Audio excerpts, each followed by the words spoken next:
오늘 이 시간에는 하나님의 말씀 우리 함께 보겠습니다.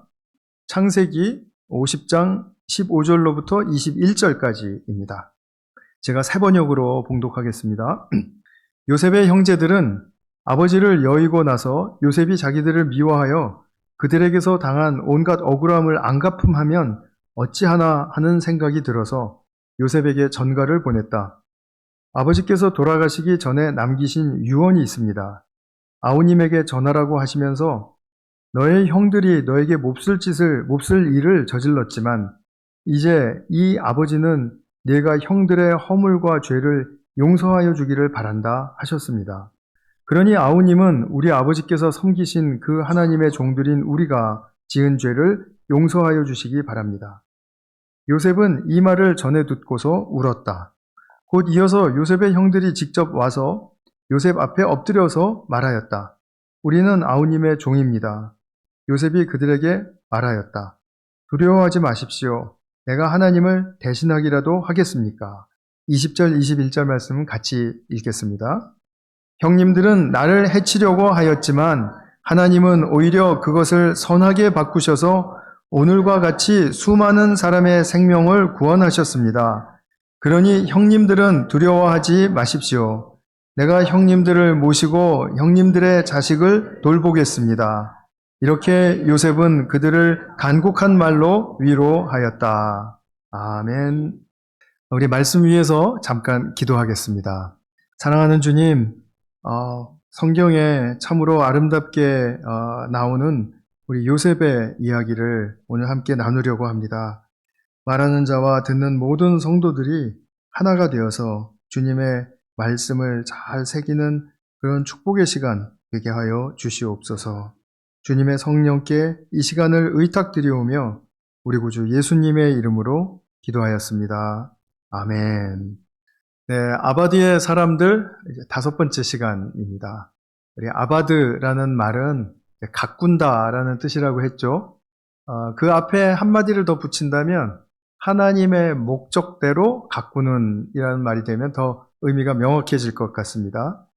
성경에 보면 이제 아바디의 사람들이 많이 등장을 해요. 물론 아바디의 삶에 실패한 사람도 있었지만 그러나 우리가 믿음의 조상이다라고 말하는 아브라함을 생각해 보면 대표적인 아바디의 사람이었죠. 아들을 내어주기까지 하면서도 하나님을 신뢰했던 그런 내적인 그 신뢰의 자질이 잘 갖추어졌던 그런 사람. 그럼으로써 자신의 삶을 하나님의 목적대로 드릴 수 있었던 아바디의 사람이었다라는 것입니다.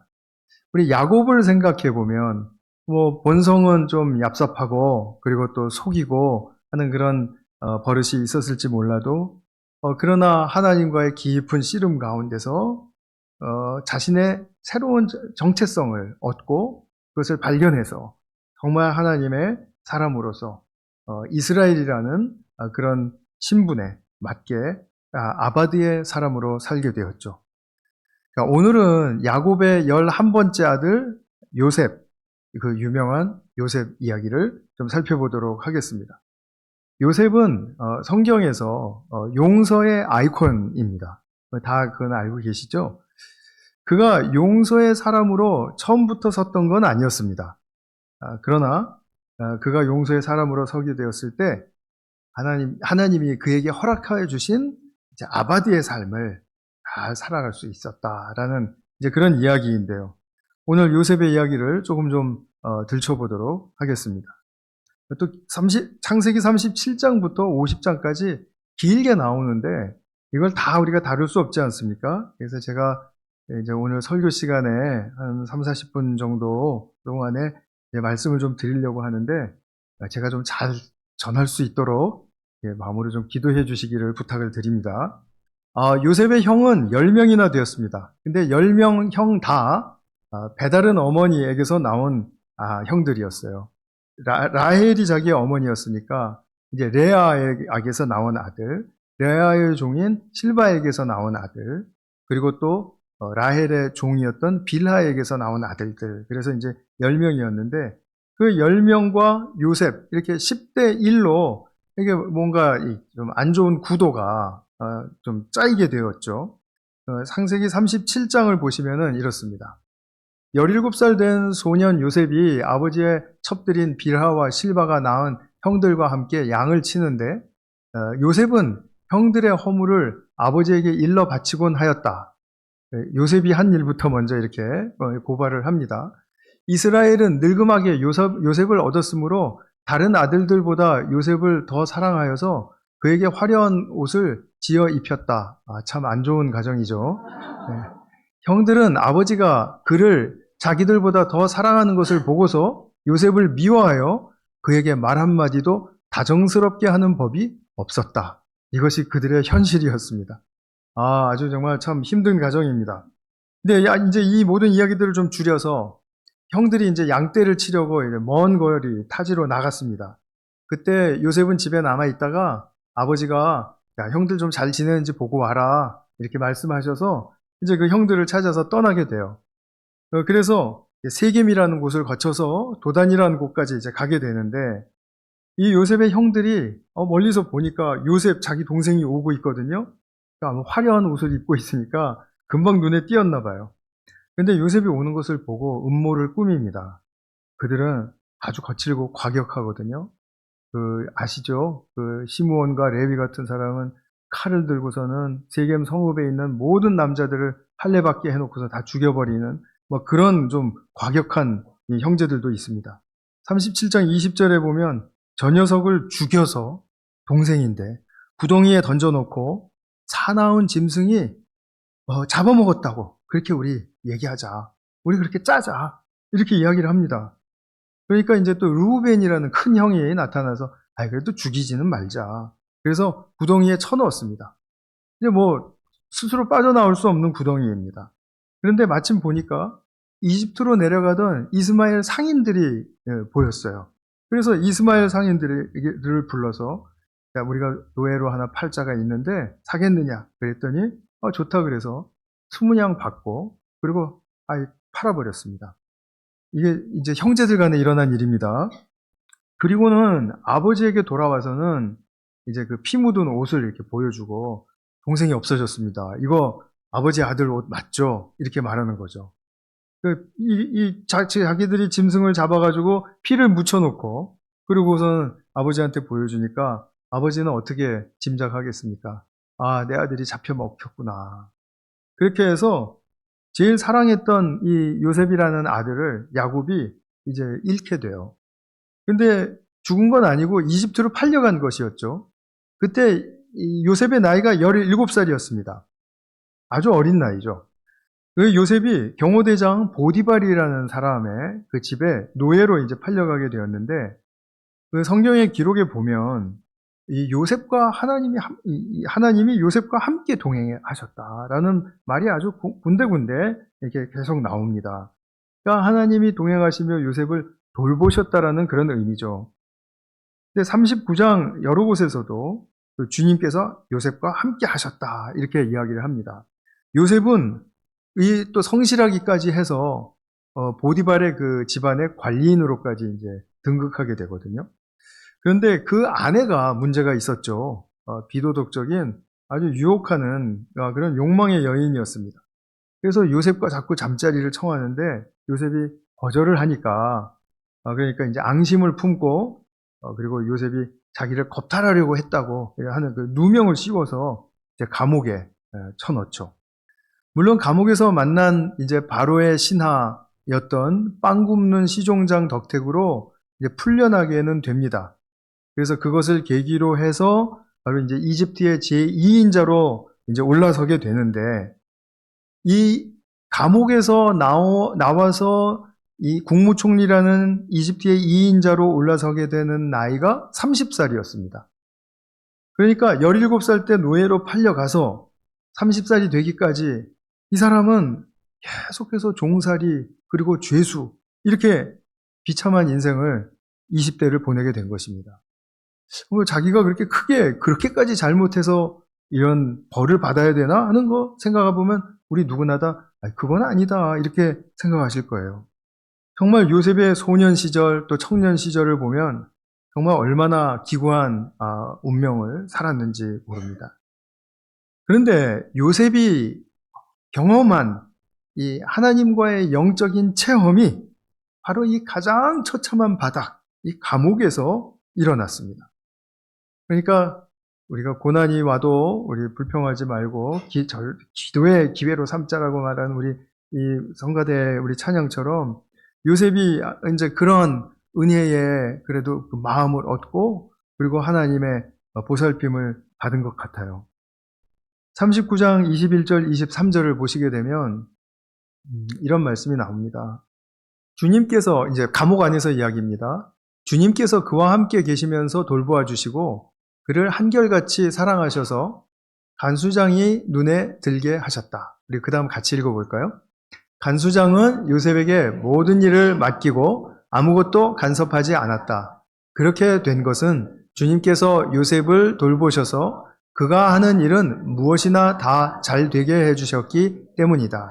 제가 저 빨간 글자로 이렇게 만들어 놓은 그 부분은 주님께서 그와 함께 계시면서 돌보아 주시고 한결같이 사랑하시고 이렇게 말씀을 하는데 감옥에서 여전히 감옥은 감옥입니다. 그죠? 그런데 뭐 감옥에서 뭐 하나님이 막 돌봐주셨다 해도 사실 이게 와닿지 않을 말씀 아닙니까? 그런데 이렇게 표현을 한 것에는 창세기 저자가 어떤 의도가 있었던 것 같아요.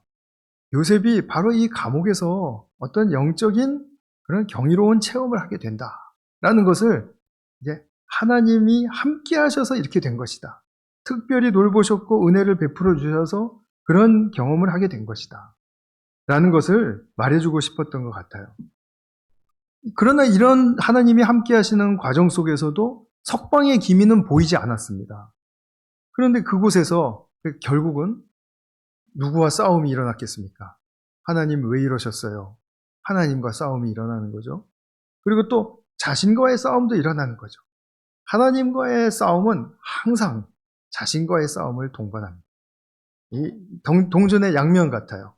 그래서 내가 싸움하고 씨름하고 막 이러는 것에 대해서 가만히 그 이면을 생각해 보면 하나님과 싸움이 있고 하나님이 왜 이러셨어요? 그러면서 막 하나님과 어떤 그 씨름이 일어날 때는 또 나와의 싸움이 또 있는 것입니다. 그것을 요셉에게서 우리가 보게 됩니다. 요셉이 이런 영적 체험을 말해주는 성경 말씀이 한 군데 있는데 그것이 시편 105편 17절로부터 19절에 나와 있습니다. 한번 같이 보실까요? 그런데 주님은 그들보다 앞서 한 사람을 보내셨으니 그는 종으로 팔린 요셉이라.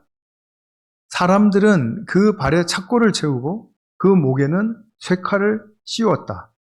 마침내 그의 예언은 이루어졌다. 주님의 말씀은 그의 진실을 증명해 주었다. 제가 조금 이따가 말씀드리겠지만 이 세 번역은 좀 다소 너무 의역이 되어 있습니다. 그래서 개역 개정으로 또 우리가 함께 보면 곧 여호와의 말씀이 응할 때까지라. 여호와의 말씀이 들려지고 이루어질 때까지다. 요셉에게서, 요셉 안에서. 그의 말씀이 그를 단련하였도다. 정련하였도다. 정제하였도다. 깨끗하게 하였도다. 이렇게 이런 말로 바꿀 수 있는 단어입니다.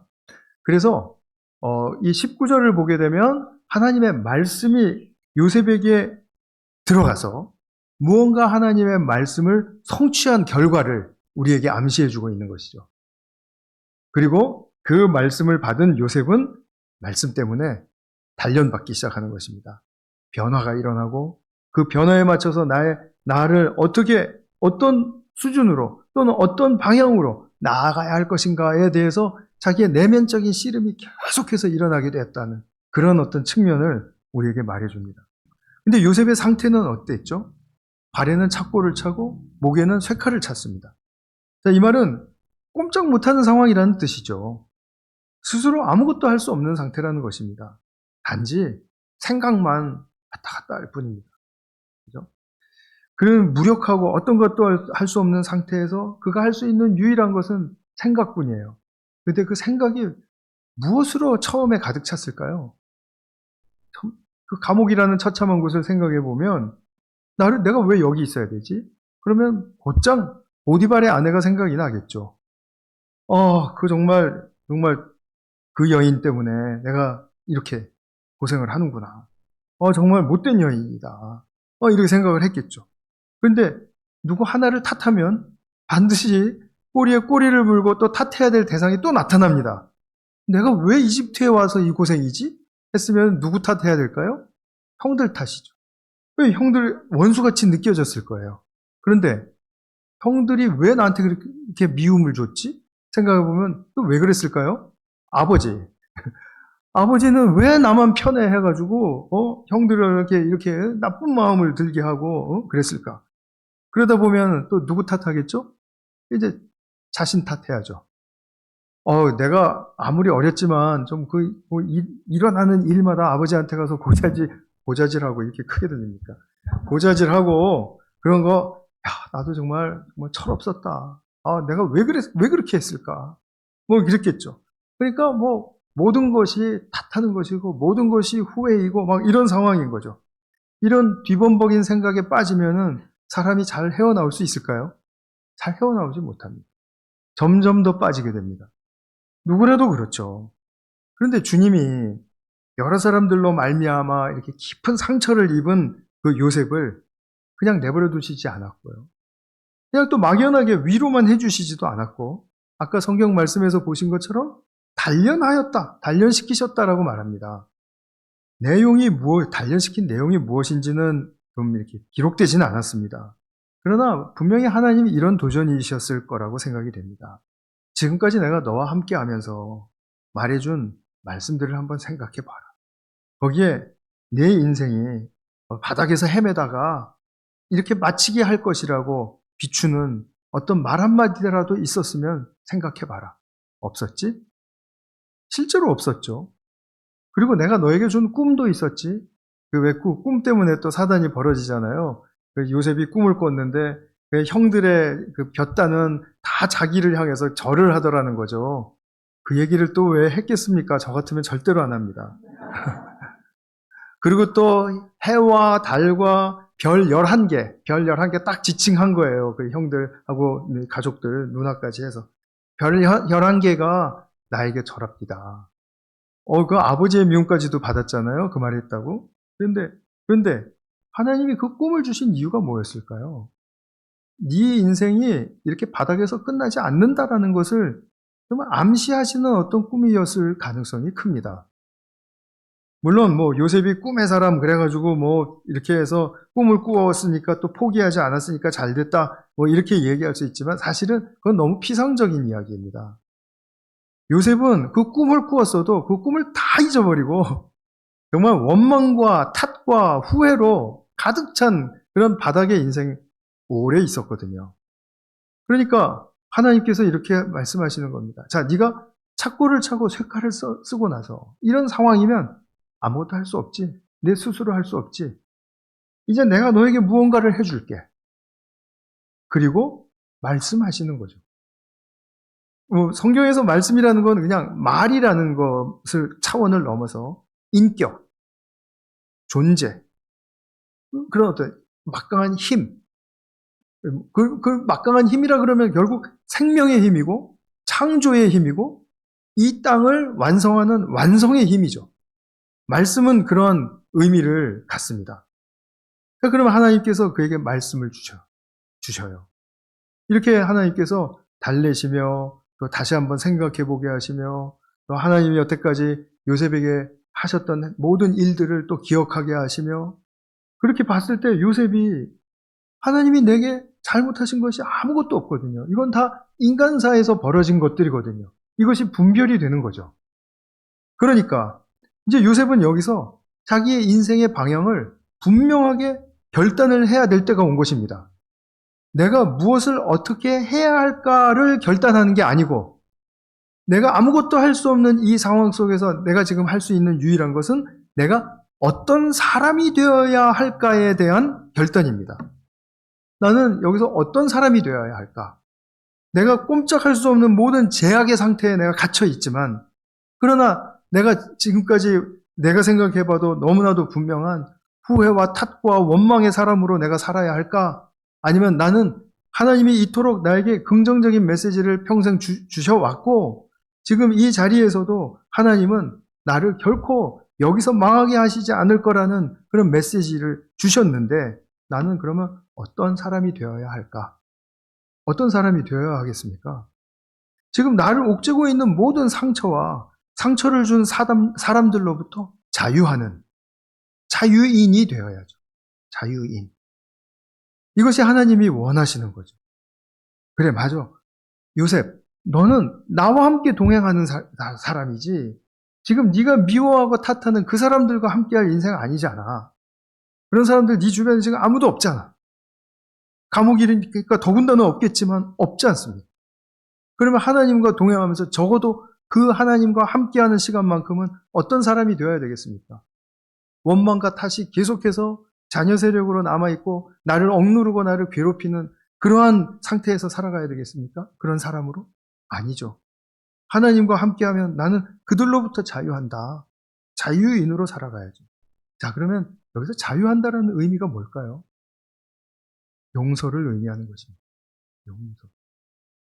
용서라는 것은 내가 그 사람을 이제 뭐 앞으로 뭐 뜨겁게 사랑해주고 뭐 이렇게 하겠다. 이런 거는 정말 이제 환상의 소설이고요. 용서라는 것은 이런 것입니다.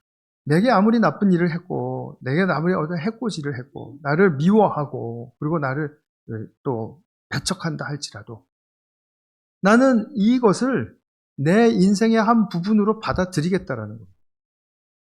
그리고 내 인생의 부분으로 받아들일 때 하나님의 능력이 임하신다면 이 나쁜 것도 선용하셔서 좋은 것으로 바꾸실 수 있다라는 것, 하나님의 선하심에 대한 절대적인 신뢰, 이것을 믿는 것을 이야기합니다.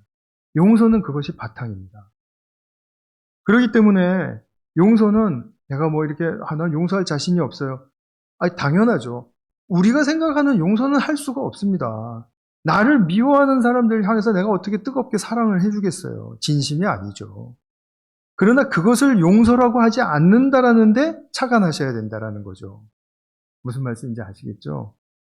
그렇기 때문에 지금 요셉은 자, 내게 일어난 이 모든 일들, 나쁜 일들 정말 많았잖아요. 이것을 나는 내 인생에 이렇게 반전하는 자원으로 바꾸어 주실 하나님을 믿겠다. 하나님을 믿는 나는 자유인이다. 이런 말, 이런 자신의 정말 그 변화를 체험하게 된 것입니다. 그러니까 이 자리에 오기까지 하나님의 말씀이 그를 단련시키신 것이고 정련시키신 것이고 순수하게 만들어주신 거죠. 우리 성도님들은 이게 세월이 지나가면서 이제 우리가 누구나 다 나이를 먹는데 내가 나이를 먹으면서 더 순수해지고 더 착해지고 그럴 수 있다라고 믿으십니까? 그렇게 믿으시는 분들은 아마 용감하게 한번 손을 번쩍 한번 들어보시죠. 아, 예. 우리 교회는 더 많을 줄 알았습니다. 저는 그걸 믿습니다. 왜냐하면 요셉의 사건을 이걸 봐도 분명하게 알 수 있지 않습니까? 우리가 세상에서는 세파에 찌들리고 사회생활 많이 하고 그러면 눈치 보고 처세술 늘고 그리고 또 뭐 어떻게 사람이 좀 이렇게 속에 속셈도 많이 생기고 뭐 이렇게 꿰임도 많이 당하니까 닳고 닳아서 뭐 그런 이야기들 많이 하죠. 그래서 더 더러워진다. 타락하게 된다. 그러나 하나님을 믿는 사람들은 그렇지 않아요. 절대로 그렇지 않습니다. 나이를 먹으면서 더 순수해지고 순결해지고 깨끗해지고 이럴 수 있는 것입니다. 요셉의 인생에서 하이라이트는 그가 국무총리가 되어서 뭐 이집트는 물론 주변 나라들을 다 이롭게 하고 이렇게 하는 그렇게 되는 사람이 되었을 때가 아니고 요셉이 감옥에서 체험한 바로 이 사건, 이 내적인 영적인 하나님의 말씀과 만나는 사건, 이것이 바로 요셉의 인생을 반전시켰다라는 거죠. 우리 인생에서 가장 최고로 가치 있는 사건은 무엇이냐면 내가 뭐 한 거를 다 이루는 거 좋습니다. 나쁘다라는 거 아닙니다. 누가 나를 인정해주고 잘 도와줘서 내 인생이 잘 풀리게 되는 거 그것도 좋은 일입니다. 나쁘다라는 것 아닙니다. 근데 그것이 최고의 가치 있는 사건은 될 수 없다라고 저는 믿습니다. 최고의 가치 있는 사건은 이것입니다. 내게 하나님이 찾아오셔서 하나님의 말씀을 부어주시고 그 말씀이 임했기 때문에 나의 인생의 방향이 내가 생각했던 것 훨씬 이상으로 새로운 것이 열리는구나를 감지하고 또 그것을 보고 그리고 그 방향에 맞추어서 나의 내적 자질들을 잘 정렬시켜가는 것입니다. 무엇에 맞게 정렬시키는 거냐 하면 하나님의 창조의 목적에 맞게, 나를 지으신 목적에 맞게 잘 변화시켜 가려고 애를 쓰는 것입니다. 그렇기 때문에 나의 성품도 바뀌고, 사고방식도 바뀌고, 행동방식도 바뀌고, 습관도 바뀌고, 관점도 바뀌고, 여태까지는 내가 뭐 하나 꽂히면은 그게 전부 다인 줄 알고, 그걸 반대로 얘기하는 사람들은 그냥 미워하고 별로 멀리하고 싶었는데, 그렇게 되지가 않고, 이제는, 내 관점이 하나님이 주시는 말씀의 관점으로 바뀌게 되니까, 자연스럽게 그 두 개를 객관적으로도 볼 수 있게 되고, 때로는 내가 대입해서 그 주관적인 입장에서 해석도 할 줄 알지만, 그러나 또 다른 상대편의 입장에 들어가서 또 주관적인 해석도 할 줄 알게 되고, 당신은 보수입니까? 진보입니까? 지금 물어보고 싶으신 거죠? 둘 다 아닙니다. 그래서 둘 다 그쪽에 하나가 될 이유가 없는 것입니다. 크리스찬의 삶의 방식은 그러한 것입니다. 그래서 요셉은 지금 형들을 원수처럼 대할 필요도 없다. 그렇게 생각할 필요 없다. 일단 그렇게 생각한 거죠. 그 다음에 먼 훗날 형들을 만나게 될까 안 만나게 될까 그건 모릅니다. 아직. 그걸 모르는 상태에서 나는 형들에 대해서 내가 뭐 특별히 미워하면서 내 인생을 허비할 필요가 없다. 내 인생을 스스로 내가 피곤하게 할 필요가 없다. 이것을 분명하게 알게 된 것이죠. 요셉이 그런데 이것을 얻기 위해서 맞바꾼 것은 소년 시절과 20대 청년 시절에 그 주옥 같은 그런 삶의 풍성함이 넘쳐야 할 그 인생과 바꾼 것이죠. 근데 하나님이 계산으로는 그것을 바꾸어도 괜찮아예요. 괜찮아.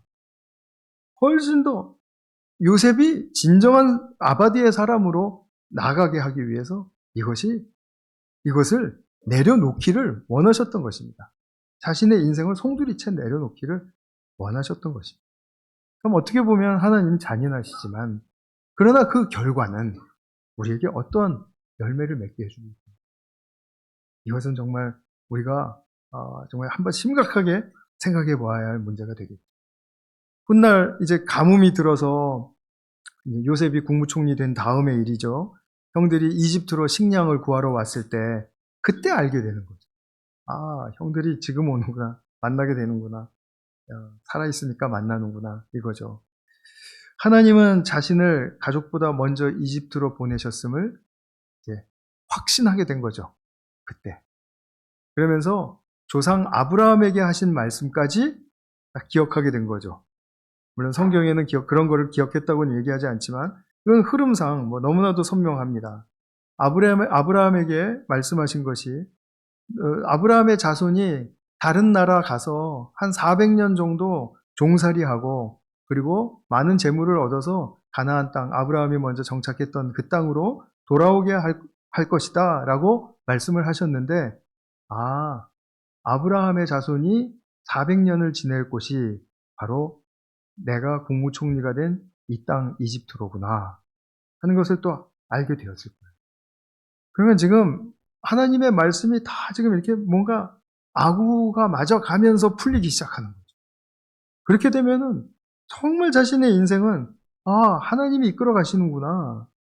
하나님이 목표하신 것을 내가 믿음으로 반응하면 하나님은 그것을 나의 때에도 이루시는구나 하는 것을 보면서 하나님을 더욱더 신뢰하는 자신의 삶을 하나님의 창조의 목적대로 가꾸어 갈 줄 아는 아바디의 사람이 되는 것입니다. 그래서 요셉은 당당하고 아름다운 자유인이 되었습니다. 제국의 권력자가 되었으니 자유인이다. 이렇게 생각하시지 않죠, 이제는. 그죠? 제국의 최고 권력자, 아니면 권력자의 아버지라 할지라도 마음의 상처를 품고 있으면 결코 자유인이 될 수 없습니다. 우리 그런 지도자들 가끔 봅니까? 종종 봅니까? 하여튼 보죠. 자유인이라는 뜻은 아까 말씀드렸듯이 용서의 사람이 되었다라는 뜻입니다. 요셉이 형들을 용서할 수 있었던 것, 즉 자기가 형들 때문에 이 땅에 팔려왔던 것은 자기를 먼저 이집트로 보내셔서 하나님께서 이제 하나님의 뜻을 이루신다라는 것을 확신했기 때문에. 그것입니다. 형들의 못된 그 행동에 아파하는 삶을 살기보다는 말씀 속에서 부딪혀서 알게 된 하나님의 선한 뜻을 고대하며 소망하며 사는 것이 훨씬 더 나은 삶이다. 그러면 누가 들어도 나은 삶 아닙니까? 이것이 훨씬 더 나은 삶이라는 것을 알게 되었다라는 거예요. 다시 한번 말씀드릴게요. 형들의 못된 행동에 아파하며 나의 인생을 허비하면서 살아가기보다는 하나님의 말씀으로 찾아오셔서 말씀 속에서 발견한 하나님의 선한 뜻을 앞으로 고대하고 소망하면서 사는 것이 훨씬 더 나은 삶이다. 이것을 알게 되었다는 것입니다. 주님의 선한 뜻은 그래서 자기 가족도 구하고 그리고 이집트도 구하지만 또 이집트 주변의 나라들도 구하는데 사실은 이것에 더 넘어가는 하나님의 뜻이 있습니다. 그것은 바로 이스라엘의 건국 정신을 여기서 세워주시는 것입니다. 이것은 제가 뒤에서 결말에서 말씀을 드리겠습니다. 결말까지 얼마 안 남았습니다.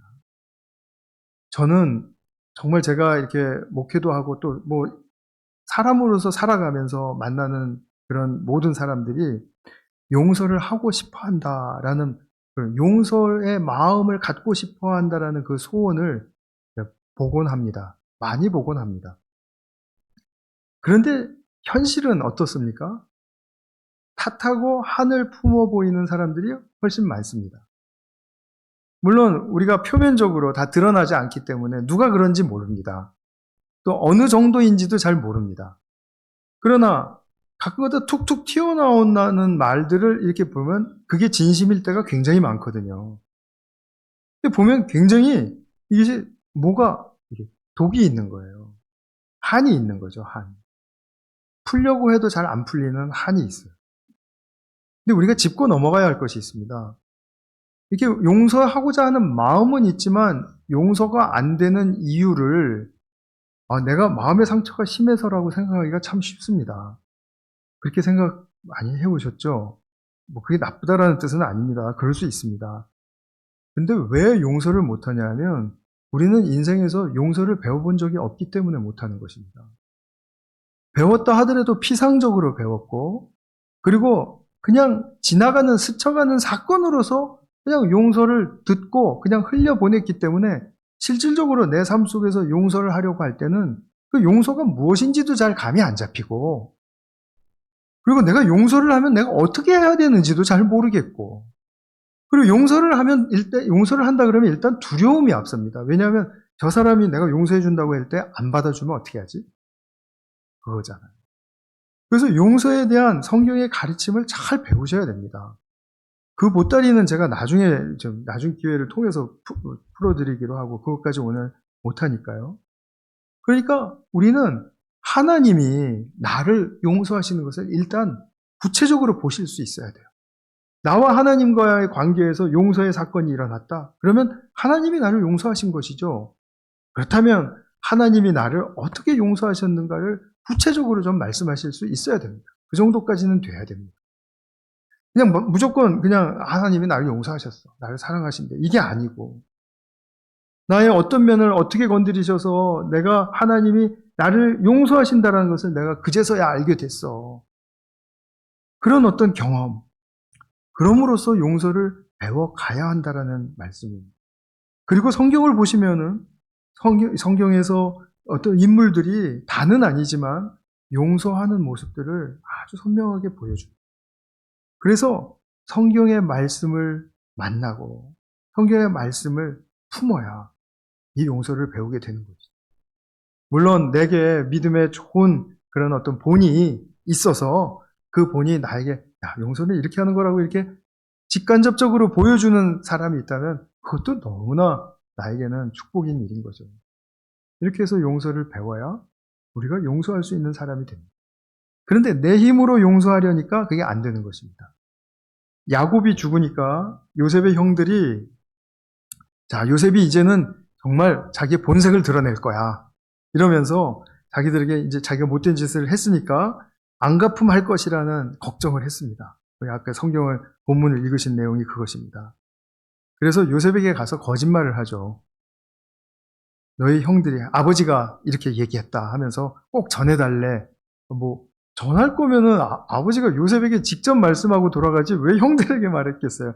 이게 거짓말이라는 게 너무나 이렇게 드러나잖아요. 너희 형들이 너에게 몹쓸 일을 저질렀지만 이제 이 아버지는 네가 형들의 허물과 죄를 용서하기 바란다. 참 기가 막힌 말이죠. 요셉에게는. 이제 용서해야 될 때가 온 것입니까? 아닙니다. 요셉은 이미 감옥에서 용서했습니다. 자유인이 되었거든요. 그런데 이 형들은 그런 경험이 없잖아요. 그러니까 이게 완전히 차원이 다른 삶인 거죠. 믿음의 차원과 믿음이 없는 차원, 하나님을 신뢰하는 차원과 신뢰하지 못하는 차원은 이렇게 서로 완전히 이건 동상이몽을 훨씬 넘어서는 것이죠. 이게 안 통하는 거죠. 안 통해. 그렇게 하니까 요셉이 어떻게 했습니까? 요셉이 울었습니다. 맞아, 내가 이제 형들을 용서해 줄게요 하고 뉘우치는 마음으로 운 게 아니고 너무 기가 막혀서 운 거라고 저는 생각해요. 그러면서 두려워하지 마십시오 그러잖아요. 두려워하지 마십시오. 요셉이 그리고 20절, 21절의 말씀, 아까 우리 함께 읽으신 말씀, 그 말씀 진실로 말한 거죠. 내가 형님들을 모시고 형님들의 자식들까지 돌보겠습니다. 적어도 내가 살아있는 동안은 우리 대에서는 절대로 미움과 원한, 보복, 안갚음 이런 거 없습니다. 그거 없을 뿐만 아니라 내가 도와줍니다.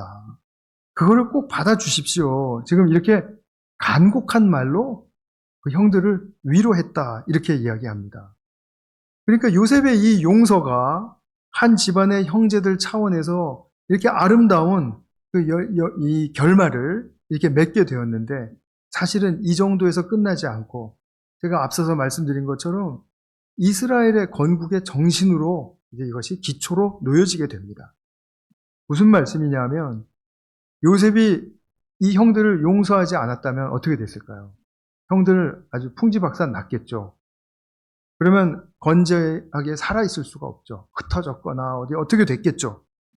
그러면 이스라엘이라는 나라가 요셉의 형제들 12형제들로 말미암아 이렇게 세워지는 나라인데 이 형제들의 존재가 흔들리고 막 이렇게 풍지박산이 되면 이스라엘이라는 나라가 세워질 수 있었겠습니까?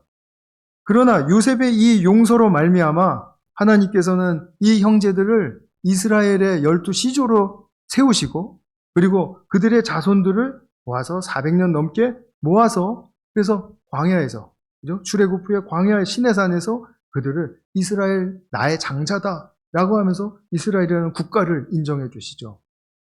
이 국가의 발단, 이 12형제들 간의 가장 중요한 관계의 핵심은 무엇이었습니까?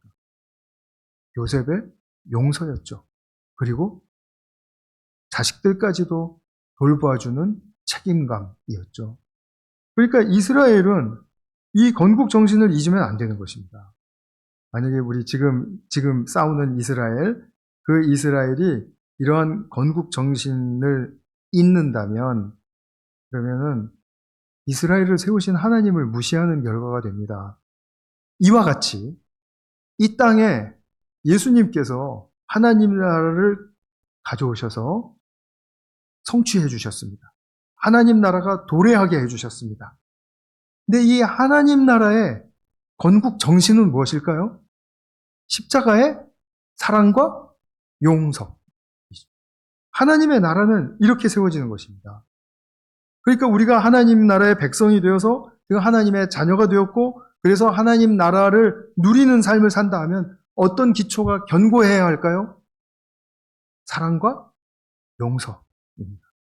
우리가 한 사람이 한 사람을 용서하는 것 같지만 사실은 그 용서는 우리가 상상을 초월할 정도로 큰 하나님 나라의 축복을 가져오는 통로가 됩니다.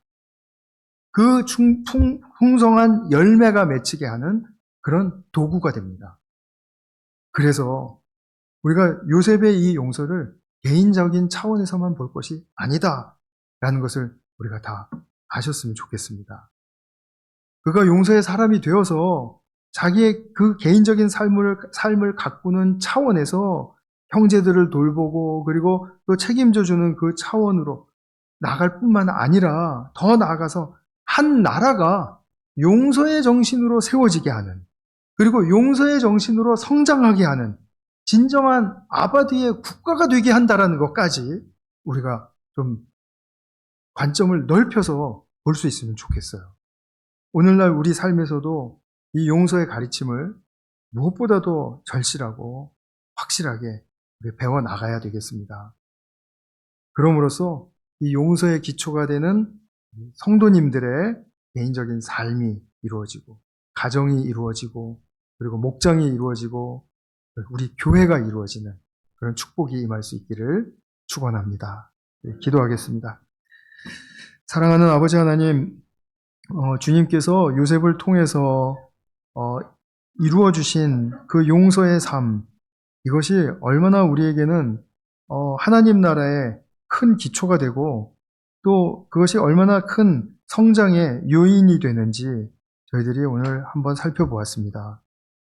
우리는 요셉 용서의 사람이 된 것이 참 훌륭하고 또 아름답다라는 그런 차원에서 보아왔지만, 사실은 그것이 하나님이 보다 더 큰 그림을 그리시고 그 그림을 이루어 가시는데 얼마나 원동력이 되게 하시는 것인가에 대해서 저희들이 오늘 다시 한번 확신하게 되었습니다.